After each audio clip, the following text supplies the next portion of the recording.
আল্লাহ তাআলা বলেন ওয়ামা আনফাকতুম মিন শাইইন ফাহুয়া ইউখলিফুহু ওয়া হুয়া খায়রুর রাসিকিন। যে দান করে, দান করলে যে ঘাটতি হয় আল্লাহ তাআলা এই ঘাটতিটাকে রিপ্লেস করে দেয়, রিপ্লেস করে দেয়। বিষ্ণু ইসা ইসলাম বলেছেন মা নাকাসা মালু আবদিন মিন সাদাকা।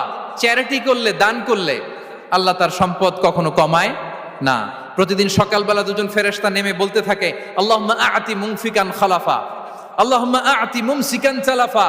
ফেরেশতা দুজন বলে আল্লাহ যে দান করলো, দানের কারণে যে ঘাটতিটা হলো এটা তুমি মেক আপ করে দাও, এটা তোমার পক্ষ থেকে বারাকা দিয়ে রিপ্লেস করে দাও। আর যে ধরে রাখলো, কৃপণতা করলো, ওর সম্পদকে আল্লাহ তুমি ধ্বংস করে দাও। ওয়াল ইয়াদু বিল্লাহ। আমরা যেন দান করি। এরপরে বিষ্ণু ইসা ইসলাম বলেছেন বেশি বেশি হজ উমরা করলে, বেশি বেশি যদি কারো সাধ্য থাকে, ফিনান্সিয়াল ক্যাপাসিটি থাকে, বেশি বেশি হজ উমরা করলে তার রিজিকে বারাকা নেমে আসে। সব শেষে হচ্ছে দোয়া করা।